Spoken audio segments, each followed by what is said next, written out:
알카세르 지역은 스페인 발렌시아에 속한 작은 마을이었습니다. 4명의 소녀는 초등학교 때부터 서로 알고 지냈고 중학교에 들어가서 같은 학교를 다니고 있었습니다. 그들 4명은 뗄려야 뗄 수 없는 각별한 친구들이었습니다. 당시 디스코텍은 청소년들에게 매우 인기가 있었고 그곳에서 춤과 시원한 청량음료는 그들에게 매우 설레는 장소였습니다. 1992년 11월 13일 금요일, 4명의 소녀는 일찌감치 디스코텍을 가기로 약속을 잡았었죠.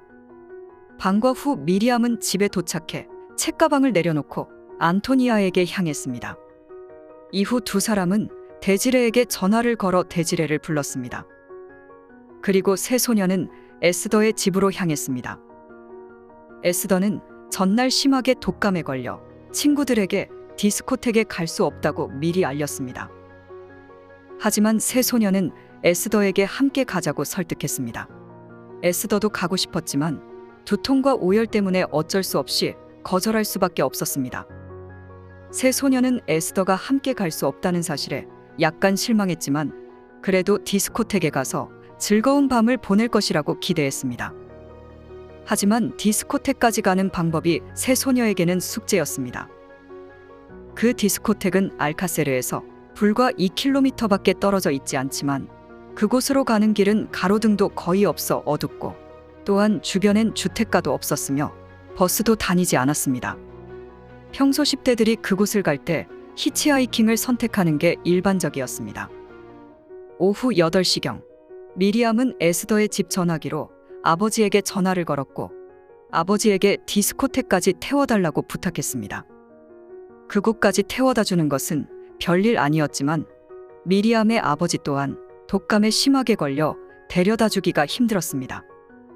전화를 이어받은 미리암의 어머니는 아버지가 아프셔서 일어나지도 못한다고 알렸고 게다가 디스코텍 주변 환경이 좋지 않아 가지 않는 게 좋겠다고 말했습니다.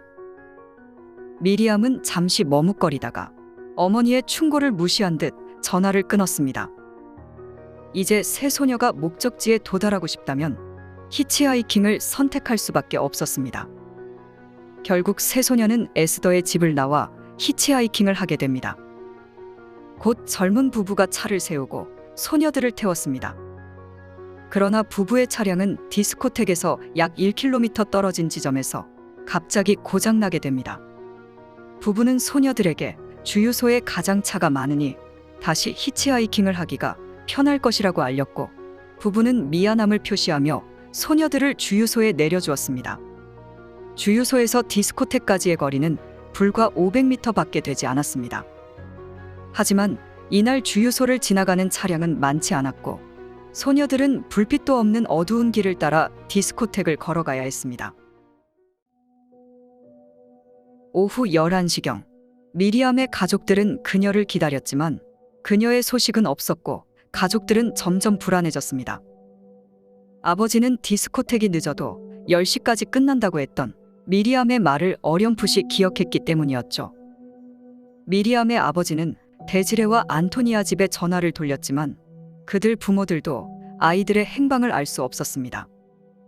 세 가족 부모는 즉시 디스코텍으로 향했지만 그곳은 이미 문이 닫혀 있었고 주변에는 아무것도 없었습니다. 결국 미리암의 아버지는 경찰서로 향했습니다.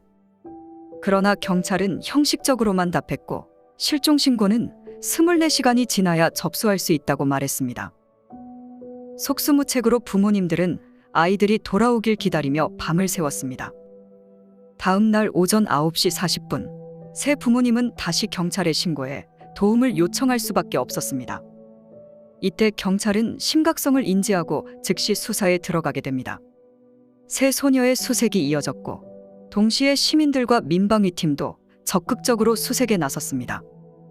다음 날인 15일, 안타깝게도 외곽 산간 지역을 수색하던 민방위대원 2명이 절벽에서 추락해 한 명은 숨지고 한 명은 중상을 입었습니다. 그러나 며칠에 걸친 대규모 수색에도 소녀들은 끝내 발견되지 않았습니다.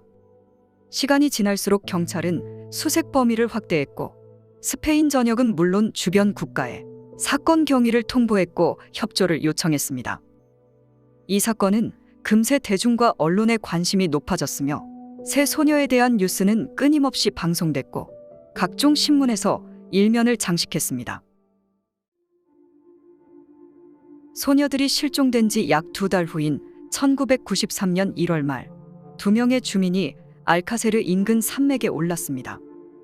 그날 기온이 급격히 떨어졌고 그들은 벌통에 보온을 하기 위해 그곳을 오른 것이었죠. 오전 9시쯤 집을 나선 두 사람은 산을 올라가고 있었고 그때 그들은 잠시 휴식을 취하기로 결정했습니다. 그들이 자리에 앉자마자 사람의 팔이 튀어나와 있는 것을 보았습니다. 당시에는 휴대전화가 대중화되지 않았기 때문에 한 명은 바로 산을 내려와 경찰에 신고했고 다른 한 명은 현장에 남았습니다. 산길을 내려온 그는 경찰서에 도착해 상황을 알렸습니다. 그러나 경찰은 현재 그곳으로 갈 차량이 없다고 말했고 순찰차가 돌아올 때까지 기다려야 한다며 느긋하게 말했습니다. 그렇게 경찰은 오후 6시경 현장에 도착했습니다. 경찰은 며칠 전 폭우로 토양이 씻겨 내려가면서 시신이 노출된 것으로 보았습니다. 경찰은 그곳에서 카펫으로 감싸있던 3명의 시신을 발굴하게 됩니다. 그리고 경찰은 이 시신들이 사라진 소녀들로 보았고 이후 부검 결과 그 소녀들로 확인되었습니다. 경찰이 주변을 면밀히 조사한 결과 그곳에서 담배꽁초 3개와 비디오 게임기, 총알 1개, 위약 1병, 그리고 쌍안경과 찢어진 의료보험 납부 청구서를 발견했습니다. 의료보험 청구서를 조사한 결과 환자 정보를 얻을 수 있었습니다. 그는 엘리케라는 남성으로 장애를 가지고 있었습니다. 그는 어릴 때부터 정신분열증을 앓고 있었지만 일상생활에서 공격적인 행동은 보이지 않았고 타인에게 피해를 준 기록도 없는 것으로 드러났습니다. 경찰은 엘리케가 범죄를 저지를 능력이 없는 것으로 보았고 누군가 그의 의료보험증을 도용한 것으로 추측했습니다. 그리고 경찰은 의료보험증을 도용한 사람이 엘리케의 가족일 가능성이 높다고 보았습니다. 경찰 조사 결과 엘리케의 형인 안토니오는 절도, 강도 등 전과가 있었고 전 여자친구를 폭행한 혐의로 구속됐지만 그는 이미 탈옥 중인 상태였습니다. 안토니오의 가족은 브라질 이민자이며 1968년 고향인 상파울루에서 스페인으로 건너와 그곳에서 정착 중이었습니다. 안토니오의 집은 3명의 소녀가 사는 지역에서 5km도 채 되지 않는 곳이었습니다.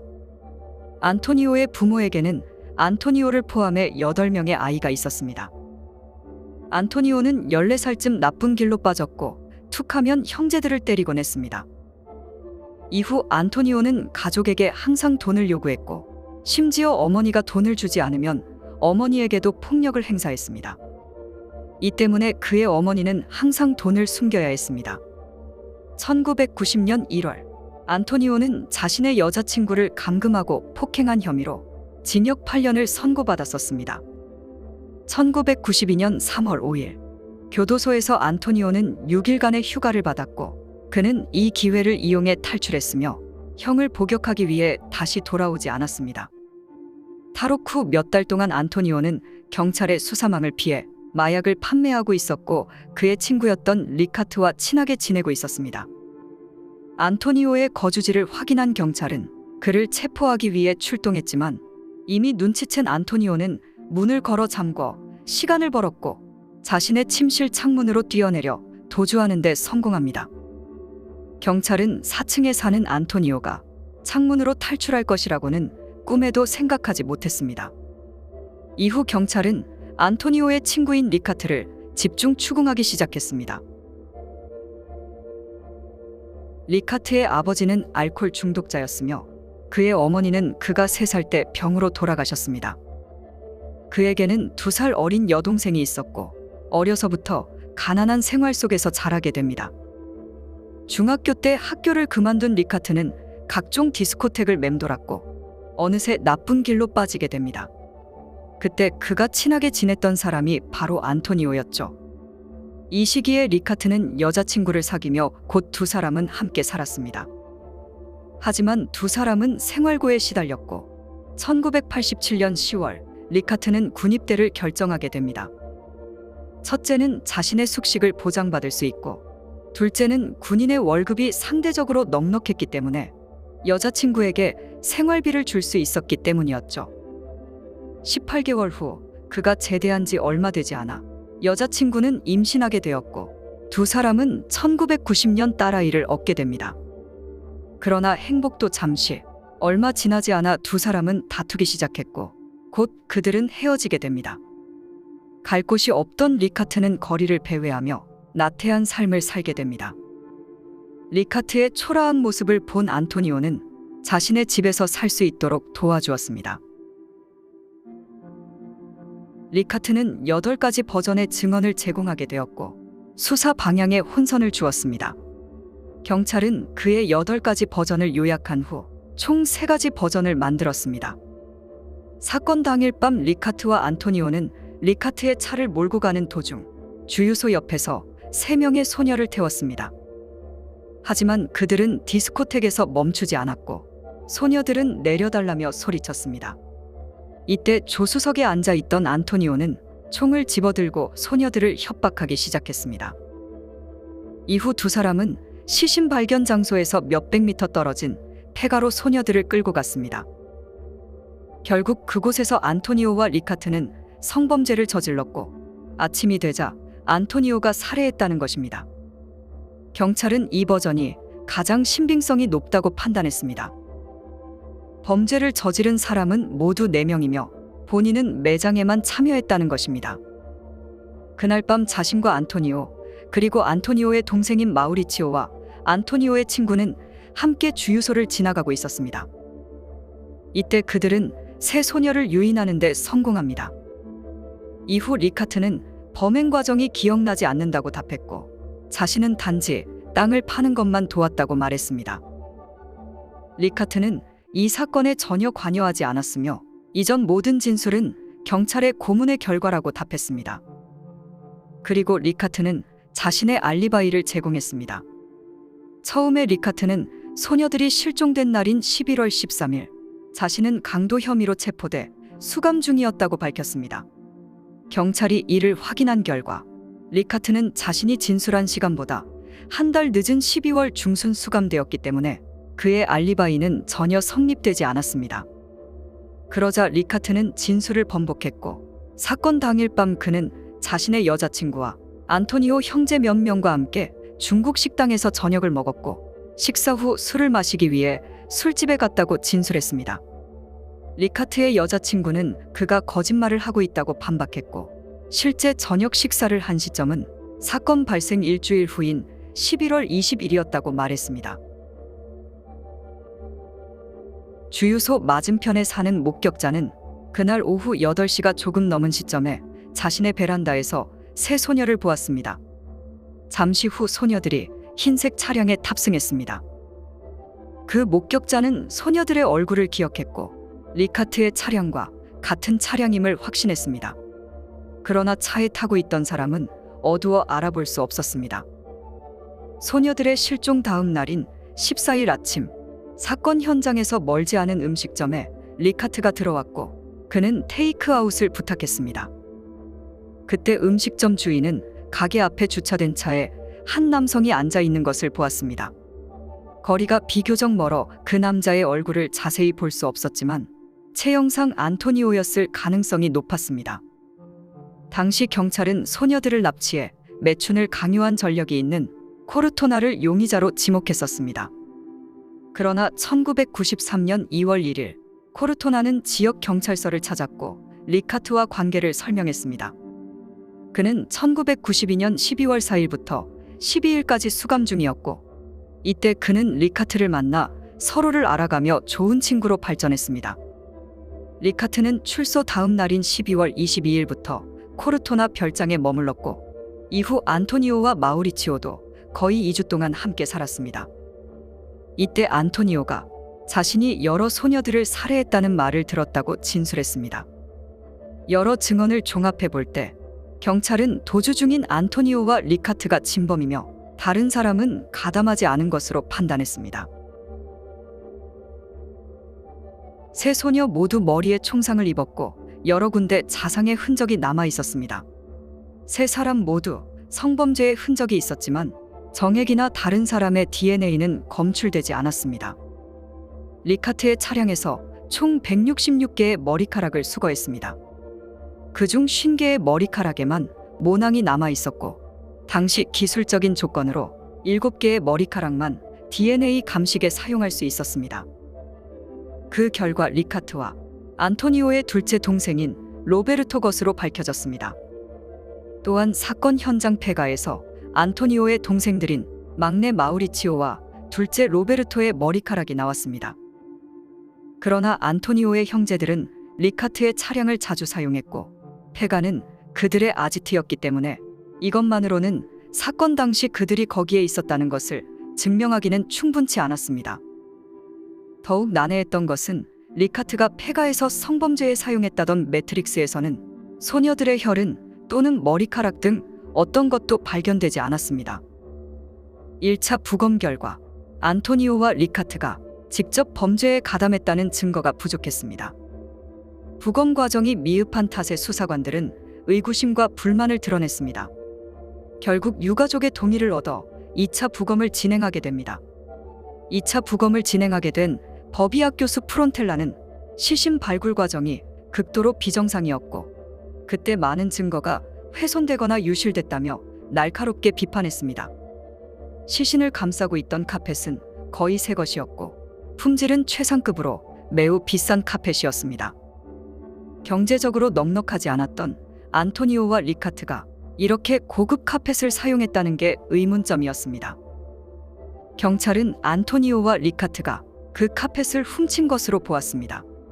카펫에서는 서로 다른 사람의 머리카락 4개가 발견되었고, 2개의 머리카락은 안토니오와 리카트의 것으로 확인되었지만 나머지 머리카락은 신원을 특정할 수 없었습니다. 1997년 5월 12일 이 사건의 재판이 시작되었고, 안토니오는 아직 잡히지 않았기 때문에 리카트가 유일한 피고인으로 재판을 받았습니다. 검찰은 리카트에게 징역 245년을 구형했습니다. 리카트는 끝까지 무죄를 주장했지만, 그러나 1997년 9월 5일 리카트는 시신 매장 혐의를 제외한 모든 혐의의 유죄 판결을 받았고, 그는 170년의 징역형을 선고받았습니다. 그런데 2013년 11월 29일 리카트는 파롯 교리에 통과하게 되었고, 거의 21년을 복역한 후 그는 자유를 되찾았습니다.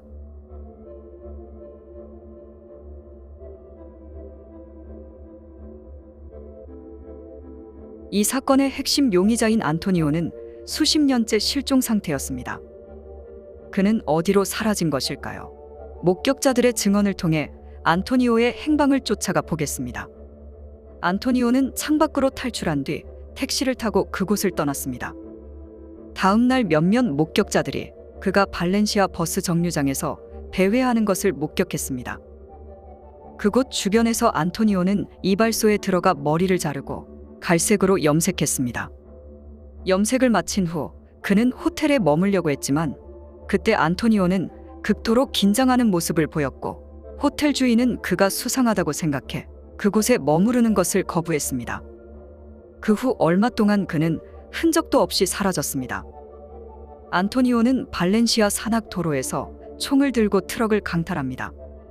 얼마 지나지 않아 발렌시아에서 마드리드로 이어지는 도로에서 그 트럭이 발견되었기 때문에 경찰은 그가 마드리드로 도주했을 가능성이 높다고 보았습니다.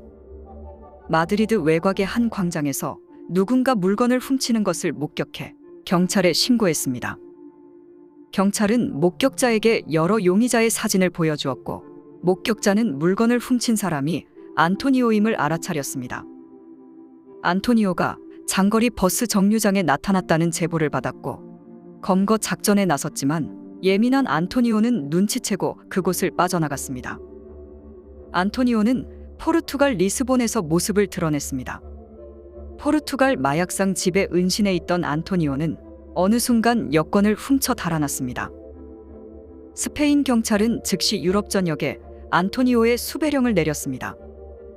안토니오는 포르투갈 리스본에서 아일랜드로 향하는 화물선에 몰래 탑승하게 됩니다. 23일 오전 2시 45분경 주방에서 음식을 훔쳐먹던 안토니오는 선원에게 발각되었고 그 선원은 안토니오를 선실에 가뒀습니다. 오전 7시 30분 선장이 상황을 확인하러 왔지만 안토니오는 이미 창문을 통해 도주한 상태였습니다. 선장은 즉시 긴급 구조 요청을 하였고 9시 50분경 구조 헬리콥터가 고무보트에 탄 안토니오를 발견하게 됩니다. 그리고 그는 화물선에 다시 갇혔습니다. 선장은 아일랜드 경찰에 연락했고 오후 11시경 경찰이 안토니오를 체포하기 위해 배에 올랐지만 그러나 안토니오는 이미 사라진 상태였습니다. 다음 날 해안 수색대는 안토니오를 발견하지 못했고 항구에서 멀지 않은 바다에서 그 화물선의 구명조끼만 발견되었습니다. 이때부터 그는 완전히 증발한 것처럼 어떠한 소식도 들리지 않았습니다. 안토니오를 잘 아는 사람들은 그가 어릴 때부터 수영을 잘했기 때문에 해안까지 헤엄쳐 갔다고 믿었고 일부 사람들은 안토니오가 우여곡절 끝에 고향인 브라질로 돌아가 성형수술을 했을 것이라고 믿었습니다. 2018년 한 기자는 안토니오 가족의 재산이 지난 10년 동안 엄청나게 증가했다고 지적했습니다. 금액은 약 100만 유로로 출처 또한 불분명하다고 지적했었죠. 그 기자는 안토니오가 비밀리에 가족의 재정을 지원하고 있다고 의심했습니다. 그리고 일부 언론과 대중은 이 사건의 의혹을 제기했습니다. 사건 현장에서 발견된 의료보험 청구서는 바닥에 흩어져 있었습니다. 그 산악 지역은 겨울에 바람이 많이 불었는데 어떻게 찢어진 의료보험 청구서가 70일 이상 바람에 날리지 않고 그곳에 남아 있었을까요? 당시 사건 현장과 주변 어디에서도 소녀들의 혈흔은 전혀 남아있지 않았습니다. 그곳에서 3명의 소녀가 성범죄를 당하고 살해당했다면 어떻게 혈흔 한 방울도 남지 않았을까요? 당시 세 소녀의 친구인 에스더는 경찰에게 친구들이 돈을 많이 가져가지 않았기 때문에 디스코텍의 입장료도 지불할 수 없었을 것이라고 답했습니다. 그러나 발견 당시 세 소녀 모두 동전을 가지고 있었고 디스코텍 입장료를 내기에는 충분한 돈이었습니다. 세 소녀는 시계를 차고 있었고 안토니아와 미리암은 귀금속도 착용하고 있었습니다. 안토니오와 리카트는 가난했으며 그들의 주요 수입원은 절도와 강도였습니다. 그들이 소녀들의 현금과 귀금속을 챙기지 않은 것을 어떻게 설명해야 할까요? 2차 부검을 담당한 프론텔라는 데리지의 척추 3번과 4번 사이에서 목걸이를 발견했었습니다. 이렇게 뚜렷하고 명백한 목걸이를 왜 1차 부검 때는 발견하지 못한 것일까요? 나중에 경찰관은 유가족들에게 목걸이 소유자를 확인했지만 모두 본 적 없었던 목걸이라고 답했습니다. 이후 경찰은 목걸이의 출처를 조사하지 않았고 방치한 사실을 인정했습니다. 그렇다면 목걸이의 소유자는 누구였을까요? 2019년 6월 넷플릭스는 이 사건을 제작해 방영하였고 30년 가까이 묻혀있던 기억을 되살리게 되었죠. 2019년 6월 24일 이 다큐멘터리를 본 시청자는 세 소녀를 애도하기 위해 홀로 사건 현장으로 가게 됩니다. 그가 그곳을 걸어가고 있을 때 무심코 땅에 떨어진 담배꽁초를 보았습니다. 그는 산에 담배꽁초가 있는 것이 불편했고 그가 꽁초를 주우려 하자 바로 옆에서 4개의 뼈 조각을 발견했습니다. 그는 조심스럽게 알루미늄 호일에 싸서 경찰에 넘겼습니다. 2020년 9월 4개의 뼈 조각은 DNA 분석 결과 미리암의 뼈로 확인되었습니다. 2021년 10월 재판부는 당시 검사 기술이 떨어져 DNA 검사를 하지 못한 50개의 머리카락을 다시 재검토하라고 명령했습니다. 검사 결과 안토니오 두 형제의 것이었지만 두 형제의 이름은 공개되지 않았습니다. 그리고 알려지지 않은 3명의 인물이 있었지만 이들 또한 공개되지 않았습니다. 마지막은 리카트의 것으로 최종 확인되었습니다. 그러나 이 증거들은 여전히 사건 경위를 규명하기에는 충분하지 않았습니다. 2022년 6월 리카트의 차량을 다시 조사하였고 핸들과 조수석 그리고 등받이에서 혈흔을 발견했습니다. 하지만 그 차량은 거의 30년 동안 자외선 노출로 DNA가 손상되고 분해된 상태였습니다. 2022년 7월 재판부는 안토니오가 남긴 DNA를 찾기 위해 피해자 3명의 옷과 사건 현장에서 발견된 모든 물품에 대해 다시 조사하라고 명령했습니다. 그리고 현재까지 결과는 발표되지 않았습니다.